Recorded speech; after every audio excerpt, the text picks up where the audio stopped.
Alright, I'm really excited to share with you guys a little bit today. Fun fact, today is my 5th year anniversary of working for this department. Crazy. So imagine with me, freshman Abby, she's 19, February 12th. She walks into the office of Residence Life. She's scared, she's nervous, feels outmatched, outpaced. So what does she do? She upskills. I'm going to share a little bit with you my journey and how maybe it could apply to you as well. Go right into it. This is you. Oh. This is you. This was me. I remember when I myself felt like a young Ray. I thought I knew what I was doing, with the force. I knew my talents, but I didn't really understand yet how to utilize them. And like Ray, we all think we know who we are, what we're good at, and what our role should be. But for Ray, it wasn't until she submitted herself under the teaching of Luke that she really understood what the force was. When we get out from college into our careers, we get this smack on the wrist from reality that it's going to be harder maybe than we thought it was.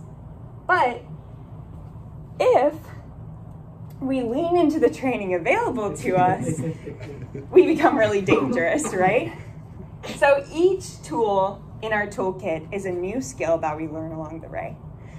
This was the journey that Ray went on. This is the journey that I went on. And it's the journey that all of us get to go on too. Let's talk a little bit about what upskilling is. Upskilling is simple. It's acquiring new skills to enhance an existing skill set.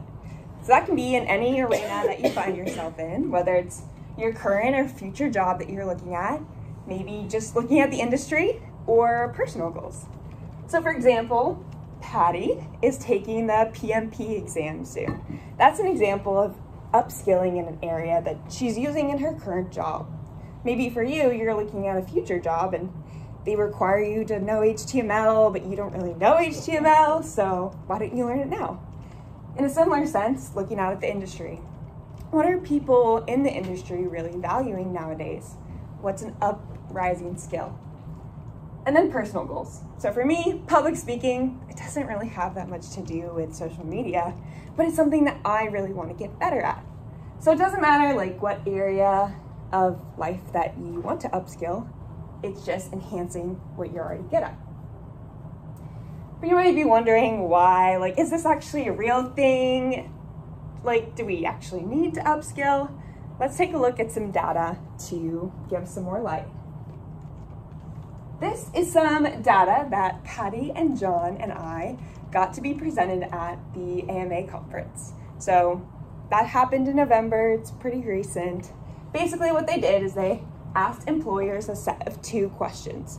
The first, how many of you would rank these skills as important for recent grads and entry-level jobs? And they tracked that in yellow. And then they asked, how many of you think the people applying actually have this skill? And they tracked that in orange. So you see there's a gap. Working effectively in teams, thinking creatively, working with people from different cultures. They noticed that some employers ranked it lower for graduates that they were actually interviewing. So I'd love for us to discuss a little bit around the table. Maybe what's a skill that you think that you're in the yellow? You have it, you're not in the gap, you're prepared to enter the workforce. The one that caught my eye was digital literacy because of how low the gap it is compared to the others. Because I think a lot of people entering the workforce have already grown up in the digital world. Right. It's more common to your everyday life. Yeah. Okay, so is there anyone that would be willing to share an area that they think that they would be in the gap, that maybe they're not ready in that area? I think for me, it would have to be communicating through writing or just any sort of communication. Putting that in words in an email is the biggest struggle I can ever have. But, that's a real thing. Yeah. That's a real thing. Anyone else?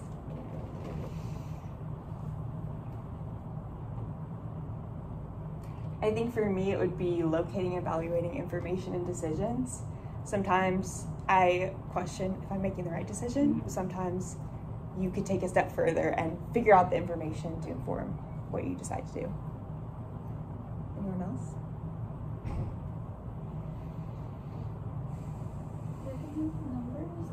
statistics, but that's not really like a unpreparedness thing. That's literally just like not who I am as a person. Like it's always been, I always had like trouble learning those types of things, and I just think I'm not really wired. Sure, numbers isn't really your favorite thing. Okay, cool. Now that we've talked about that, let's discuss as a group maybe some ways in which we could get better at these things. How could you go about getting better at communicating through writing or locating information or any of them? I mean, just like anything, I feel like the first step is to identify it. Like sometimes you really want to say, I'm good at this, but you're not. Or sometimes you want to say that you're not good, like you're too modest to accept that you have a skill, and it takes some people to affirm you that you do. So I think just identifying what's truly there and what's not is the first step to actually take action on it. That's huge. I think you read ahead of my notes. I love that. Sorry. No, that's perfect. We'll talk about that. I was going to say asking for feedback, which kind of piggybacks off of that. Like asking other people what they think of you, and like asking people that you can trust to like actually be critical if that's what is required. And then also practicing. So like speaking / presenting skills, it's like that's what you're doing right now. You want to get better at it, so you're putting yourself in a position to like be uncomfortable, but like to grow in that. You have to like put yourself out of your comfort zone in that. I love that. These are great. Anyone else before we move on? I want to share with you one of my favorite ways to think about getting better in these areas. We're going to talk about the skill ladder. So how many of you, this is you doing math? Raina said she's not really a numbers person. All of the creatives. Yeah, we're not really creative people. But someone's good at math and they're making a lot of money. So let's talk about their skill ladder. So let's imagine someone good at math. When you're at the bottom of the skill ladder, you're good at math, but people don't pay you to do math problems or be good at calculus. However, your first job might be bookkeeping. You go up a rung in your ability to serve others through being good at math. And then the rung above that is accounting. And then the rung above that would be something like tax strategy, insurance, deal structure. And as you go up the ladder, you're increasing in complexity of what the skill is. And all of a sudden, you're good at capital markets and you're a rainmaker. The person good at math didn't start from being good at math and just jump to like making a ton of money. They had to take it rung by rung and build on their understanding one piece at a time. So since we kind of said none of us are math people, let's look at a creative example. Like I said, I've been here for 5 years. So let's take a look at my past. When I was a kid, I started out with cameras. I would make movies with my friends, edit pictures on PicMonkey, anywhere I went, I had the camera. But when I kind of got the camera thing under my abilities, I wanted to start drawing my pictures. So that took me to art. Once I got good at art, I came to Liberty. That's where I started learning graphic design. You can see some of my early projects. I did an internship, started working at ResLife, and I really found my niche in graphic design. But in 2020, I started learning content creation. Started a YouTube channel, newsletter, and I took what I learned in graphic design and applied it to post content other places. And then 2022, with ad team like Riley's doing, and social media stuff, I started learning digital strategy. And you can see how this has been a ladder over time. If it hasn't been clear to you yet, skills actually compound. And this is the best part, because when you start down here, you're a beginner, but that leads you to be a beginner in the next skill. So mastering one skill often leads you to become a beginner in the next one in the sequence, and all of a sudden, you're at the dream, you found your place in your career, and you're just amazing. But it didn't start there, right? We all start down here. So for me, in my skill ladder, I took what I learned in cameras, and I became a beginner in art. And then once I took what I learned in art, I became a beginner in graphic design. 5 years ago, I had no idea what I was doing, but I was good at art, so I kind of could figure it out. Then when I got into content creation, digital strategy, I took what I learned from the other categories and applied them to the new skills. I'd probably put myself still down here, but that's why I try to show up and work hard at things like public speaking or new skills, because we're going somewhere, right? So let's talk a little bit about a skill that maybe you didn't know that you needed when you started working here. You felt like a beginner, but you've learned it along the way.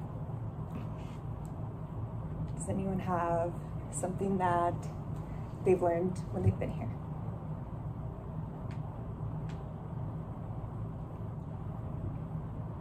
I can jump in immediately.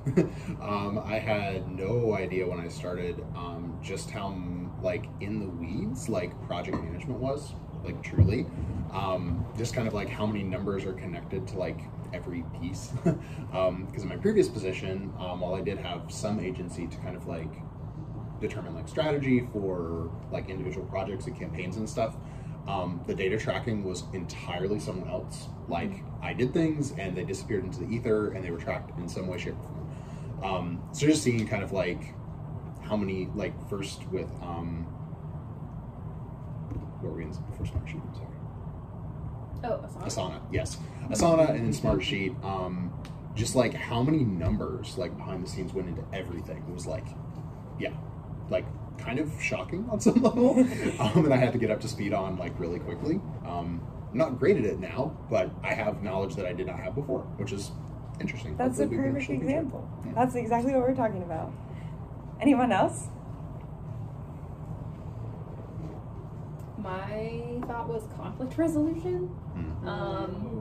Just because I think like most people avoid conflict, and so the action of actually resolving conflict takes a lot of like work and confidence, but it's not something I ever had before, because either someone else handled the conflict or we all ignored it collectively.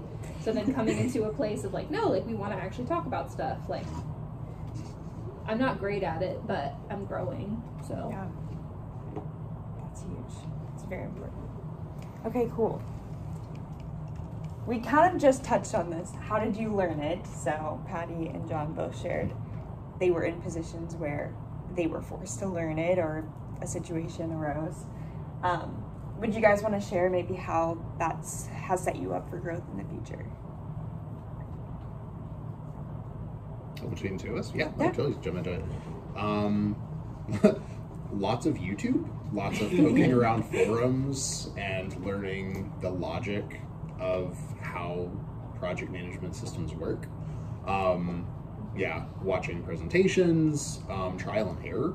So just blocking out time where nothing actually had to be completed, but I could just like poke around and fail repeatedly until I figured out how it worked. Yeah, I think those are the biggest things. Iterating, learning a little thing, and then adding a little on top of it. Yeah, Yeah. that's great. I think like asking supervisors or like other people, like this is the situation, this is the conversation I have to have, how would you do it? Because I think different people attack different conflicts or any skill really differently, so getting like lots of input and then finding out my synthesis and how it'll play out for me. And as for how does it set me up for the future, I hope like not at all, because I don't want to be a conflict resolution person at the top of my ladder. But I mean, I think it's helpful like applying what I've learned like in not just work relationships, but like family, friends, like how to address problems with grace and kindness, but also like candidness, and so. Those are great. I feel like in both of those examples, you went outside yourself to find a source other than what you already knew, which I think is huge for this. Would anyone else care to jump in on a skill that they didn't know they needed? And how they learned it?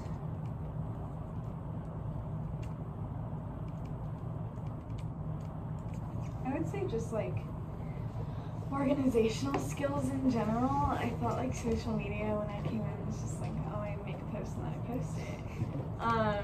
But yeah, I think like I learned Sprout Social and then also Asana, and how I learned it. I honestly, very strangely, Hannah showed me a lot of it, but I also learned partly from Josiah, because she was like, Josiah, teach Riley how to do this. And I was like, how do you work Sprout Social? And then he showed me, and then I knew. But now it's great, because I'm like, yeah, it sets me up because I think regardless, like with Asana especially, just knowing like the ins and outs of that kind of software helps set me up for Smartsheet. And in Ad Team we use ClickUp, which is also just, they're all very similar. They're just different softwares for a similar thing. And just like task organization and management, which I think is great and needed in anything. That's a cool example where one skill started to translate in like multiple different arenas. So I love that. That's huge. Amazing. So let's take the next step. This is what we're all talking about, right? Identifying where you want to grow, where you need to grow, and how to bridge the gap in between. It's really helpful sometimes to look at today and look at your dream and recognize where maybe you're not there yet. So for today, you can look at your resume, review your working life, scan your camera roll, that's what I did to find those images. Ask your friends and family, like Patty mentioned, supervisors even, to identify, as Camilo was saying, where you are today. What is reality? What are you good at? What are you not good at? What are you just kind of like okay at? You don't have to be a true beginner, but maybe you're not where you want to be yet. It takes just taking a step back and being like an oversight of your own life to just think about it and see, where am I today? Which leads you to look at your dream and wonder, what skills are you going to need for that? So looking at job listings, asking the people doing the thing that you want to do. Reports, conferences, books, YouTube, literally anything you can find out there that will tell you what you need to be good at down the line. This is something I underestimated when I was younger because I was like, oh, I'll figure it out later. But sometimes the more you know now, it can help you to be ready later, instead of hoping that you'll be ready later. So, to bridge the gap, you earn rare and valuable skills. Think about a Boy Scout or a Girl Scout with their little sash. And as they go through different classes or experiences, they put a new badge or star on their sash to say, hey, I did this thing, we're good at now, that kind of thing. That's exactly what Patty's doing with the PMP. She's good at project management, but the PMP is her earning that star, put on her sash to say, hey, I'm qualified in this thing. So it can be really helpful to identify the dream, what things you might need to earn along the way, and how to get those. This is like way beyond just getting a college degree. It's all kinds of little things. Maybe for Riley, it's Ad Team. If they win, she can put that on her resume, on her sash, that kind of thing. Whenever I think of upskilling, I just get this sense of adventure, the same way that C.S. Lewis talked about adventure in the phrase, further up and further in. We can think of upskilling as like a chore or a thing we have to do for our working lives, or we can frame it as a great adventure. That's how I think about it. I'm not where I want to be yet, but instead of beating myself up, I can just look at the future and have this sense of adventure that I am going further up and further in. And there will be new challenges later down the line, but I want to be prepared for those when they come. Super out of context, he's in heaven, but like, I feel like it applies. And this is the last thought I kind of want to leave you with today. If we choose to not upskill or to move forward, we just kind of stagnate.